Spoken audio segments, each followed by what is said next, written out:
আসসালামু আলাইকুম। আমি আনিসুজ্জামান কিরণ। আজকে আপনাদের সাথে আলোচনা করতে আসছি বিদেশে উচ্চশিক্ষা এবং স্কলারশিপ লাভের উপায়। আমরা যারা বিদেশে উচ্চশিক্ষার জন্য বিদেশে যাব তাদের জন্য সবচেয়ে বেশি গুরুত্বপূর্ণ যে বিষয়টা সেটা হচ্ছে স্কলারশিপ। আমরা মধ্যবিত্ত পরিবার এবং নিম্নবিত্ত পরিবার, কিন্তু সবারই একটা স্বপ্ন, সবাই একটা আশা, তা হচ্ছে আমরা কিভাবে বিদেশে উচ্চশিক্ষার জন্য যাব।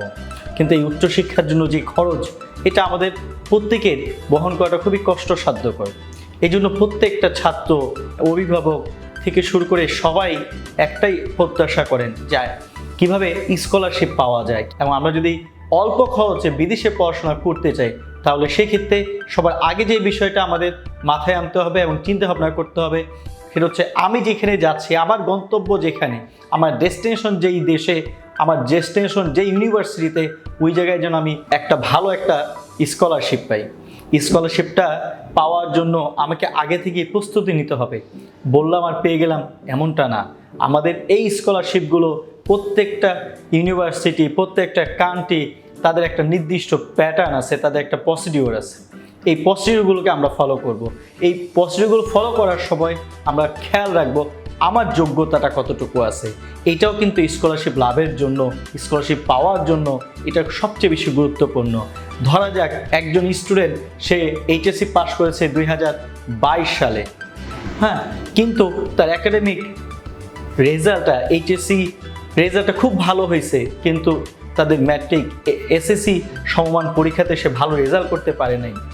আমরা দুটিকে কম্পেয়ার করব এবং আমরা যে ইউনিভার্সিটিতে আবেদন করতে চাচ্ছি, যে দেশে আমরা যাওয়ার জন্য প্রস্তুতি নিচ্ছি, তাদের অফিসিয়াল সাইটগুলো আমরা আগে ভিজিট করব, তাদের ওয়েবসাইটগুলো আমরা দেখব, উইকিপিডিয়া থেকে আমরা ইনফরমেশন নিব এবং তাদের প্রত্যেকটা জায়গায় যেন কোনো জায়গায় কমতি না থাকে।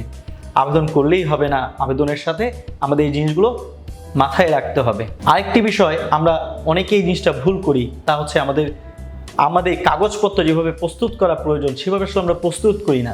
এখানে অসংখ্য ত্রুটি থাকে। এই ত্রুটিগুলো রাখলে কখনো স্কলারশিপ পাওয়া যায় না। স্কলারশিপ পাওয়ার জন্য এই ত্রুটিগুলো নিয়ে আগে আমাদের চিন্তা করতে হবে, এই কাগজগুলো আমাদের সংরক্ষণ করতে হবে। এর মধ্যে কিছু ডকুমেন্ট আমাদের সব সময় আমরা তাড়াহুড়া করি না, এটা তাড়াহুড়া না করা, আগের থেকে আমরা ডকুমেন্ট কী লাগবে তার একটা চেকলিস্ট আমরা তৈরি করে নিব।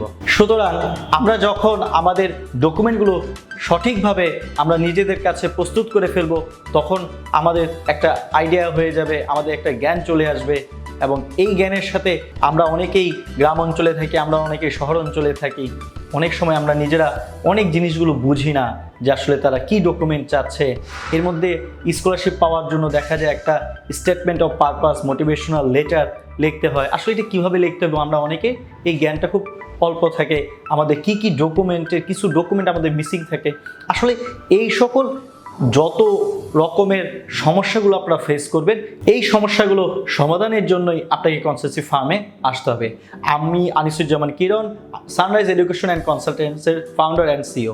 সানরাইজ এডুকেশন কনসালটেন্ট 2014 সাল থেকে সুনামের সহিত আপনাদেরকে এই বিদেশি উচ্চশিক্ষা এবং স্কলারশিপ পাওয়ার জন্য আপনাদেরকে সর্বাত্মক সহযোগিতা করে যাচ্ছে।